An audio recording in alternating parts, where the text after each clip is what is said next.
नमस्कार, ये आकाशवाणी शिमला है। अब आप राकेश शर्मा से प्रादेशिक समाचार सुनिए। पहले आज के मुख्य समाचार। केंद्रीय सूचना व प्रसारण मंत्री अनुराग सिंह ठाकुर ने कहा, पिछले 9 वर्षों में देश में हुआ अभूतपूर्व विकास। प्रदेश के 5 शहरों में सीवरेज और पेयजल आपूर्ति में सुधार कार्यों पर खर्च होगी 817 करोड़ रुपए की राशि। थल सेनाध्यक्ष ने शिमला में राज्यपाल से की भेंट। क्षेत्र की सुरक्षा सहित कई अहम मुद्दों पर हुई चर्चा। और उप मुख्यमंत्री मुकेश अग्निहोत्री ने जनहित को ध्यान में रखते हुए अधिकारियों को कार्य करने के दिए निर्देश। अब समाचार विस्तार से।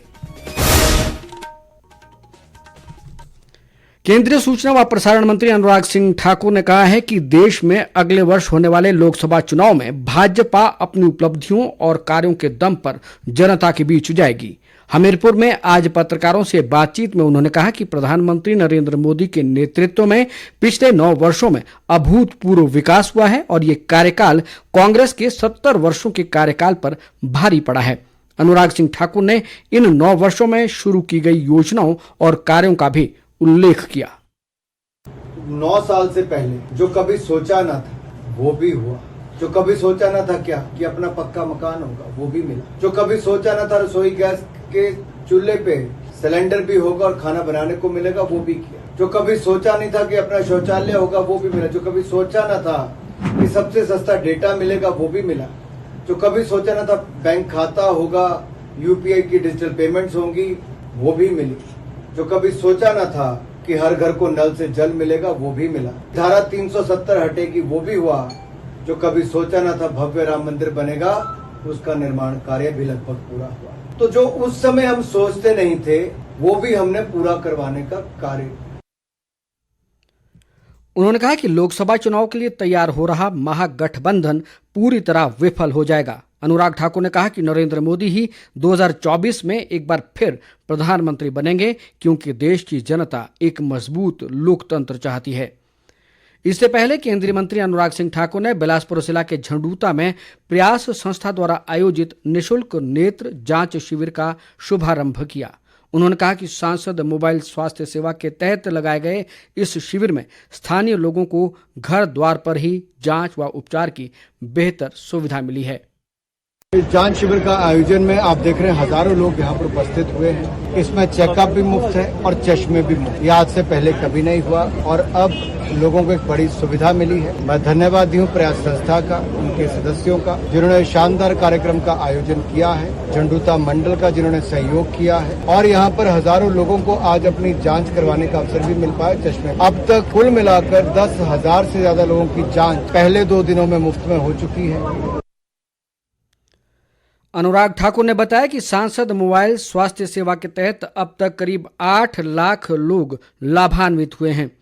इससे लाभार्थी लोगों की करीब 25 करोड़ रुपए की बचत हुई है। उन्होंने बताया कि इस मोबाइल सेवा के तहत आयोजित हो रहे स्वास्थ्य जांच शिविरों का लाभ लेने वालों में महिलाओं की संख्या करीब 65% है। ऐसे ही एक निशुल्क नेत्र जांच शिविर का आयोजन कल कंदरौर में किया जाएगा। प्रदेश में मनाली, बिलासपुर, पालमपुर, नाहन और करसोग में सीवरेज सुविधाओं के विकास सहित मनाली और पालमपुर में पेयजल आपूर्ति में सुधार कार्यों पर करीब 817 करोड़ रुपए की राशि खर्च की जाएगी।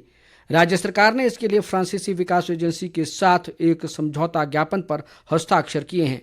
मुख्यमंत्री सुखविंदर सिंह सुक्खू ने आज शिमला में बताया कि फ्रांसीसी एजेंसी द्वारा 612 करोड़ रुपए प्रदान किए जाएंगे, जबकि राज्य सरकार 204 करोड़ 85 लाख रुपए इन कार्यों पर खर्च करेगी। उन्होंने कहा कि ये परियोजना इन कस्बों के लोगों को बेहतर स्वच्छता सुविधाएं और गुणवत्तापूर्ण पेयजल उपलब्ध करवाने में अहम भूमिका निभाएगी। उद्योग मंत्री हर्षवर्धन चौहान ने सिरमौर जिला में शिलाई विधानसभा क्षेत्र के कफोटा में आज उठाऊ पेयजल योजना की आधारशिला रखी। इस योजना के निर्माण पर 4 करोड़ 21 लाख रुपए खर्च किए जाएंगे। एक जनसभा में उद्योग मंत्री ने कहा कि क्षेत्र में पेयजल की समस्या को दूर करने के लिए सरकार द्वारा 60 करोड़ रुपए की लागत से विभिन्न पेयजल योजनाओं का निर्माण किया जा रहा है। थल सेनाध्यक्ष मनोज पांडे ने आज राजभवन शिमला में राज्यपाल शिव प्रताप शुक्ल से भेंट की। इस दौरान थल सेनाध्यक्ष ने राज्यपाल को सेना से जुड़े विभिन्न मुद्दों पर जानकारी दी। राज्यपाल और थल सेनाध्यक्ष ने क्षेत्र की सुरक्षा और अन्य महत्वपूर्ण मुद्दों पर भी विचार विमर्श किया। उप मुख्यमंत्री मुकेश अग्निहोत्री ने अधिकारियों को जनहित को ध्यान में रखते हुए कार्य करने के निर्देश दिए हैं। कांगड़ा जिला के ज्वालामुखी में आज अधिकारियों के साथ बैठक में उन्होंने बताया कि जिला में जल जीवन मिशन के तहत 1067 करोड़ रुपए की 227 परियोजनाओं पर कार्य किया जा रहा है। मुकेश अग्निहोत्री ने इन कार्यों को पूरी गंभीरता के साथ निपटाने के अधिकारियों को निर्देश भी दिए। उन्होंने बताया कि प्रदेश को हरित राज्य बनाने के लिए निजी व सरकारी क्षेत्र में चरणबद्ध तरीके से इलेक्ट्रिक वाहनों को प्रोत्साहन दिया जा रहा है। कृषि मंत्री चंद्र कुमार ने कहा है कि बेहतर स्वास्थ्य सेवाएं, मजबूत सड़क नेटवर्क और शुद्ध पेयजल मुहैया करवाना राज्य सरकार का लक्ष्य है। कांगड़ा जिला में ज्वाली क्षेत्र के कोटला और रजोल में आज जनसभा के दौरान उन्होंने कहा कि सरकार विभिन्न योजनाओं के माध्यम से लक्षित वर्गों तक तय समय में लाभ पहुंचाना भी सुनिश्चित बना रही है। दवाओं के सैंपल फेल होने को लेकर उन्होंने कहा कि लोगों के स्वास्थ्य के साथ किसी प्रकार का खिलवाड़ सहन नहीं किया जाएगा। चंद्र कुमार ने कहा कि फार्मा कंपनियों द्वारा बनाई जा रही दवाओं की गुणवत्ता का पूरा ध्यान रखा जा रहा है। उन्होंने स्पष्ट किया कि अनियमितताएं पाए जाने पर दोषियों के खिलाफ सख्त कार्रवाई की जाएगी। शिमला स्थित प्रदेश विधानसभा में सोमवार 12 जून को बाल विधानसभा सत्र का आयोजन किया जा रहा है। इस अवसर पर देश भर से चयनित 68 बच्चे सदन में विभिन्न विषयों पर चर्चा करेंगे। विश्व बाल श्रम निषेध दिवस के मौके पर आयोजित किए जाने वाले इस सत्र का मुख्य उद्देश्य बच्चों की राजनीतिक सहभागिता सुनिश्चित बनाना है। विधानसभा अध्यक्ष कुलदीप सिंह पठानिया ने आज शिमला में एक पत्रकार सम्मेलन में बताया कि सुंदरनगर की 10वीं कक्षा की छात्रा जानवी को विधानसभा बाल सत्र के लिए मुख्यमंत्री चुना गया है। इसी तरह इस सत्र के लिए कैबिनेट मंत्रियों की सूची कल जारी की जाएगी। बाल सत्र के लिए बच्चों का चयन उनके विचारों के आधार पर किया गया है।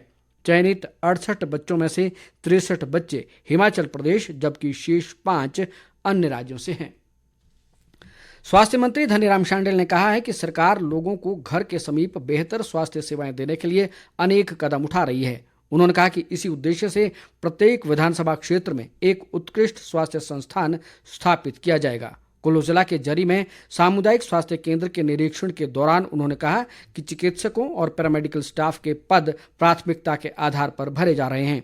स्वास्थ्य मंत्री ने जरी स्वास्थ्य संस्थान में मरीजों को दी जा रही सुविधाओं की जानकारी ली। उन्होंने कोरोना वॉरियर्स को वेतन जारी करने के भी निर्देश दिए।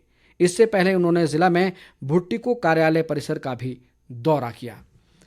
हमीरपुर के अणु खेल परिसर में आज अंडर 16 राष्ट्रीय फुटबॉल टीम के लिए क्षेत्रीय चयन शिविर का आयोजन किया गया।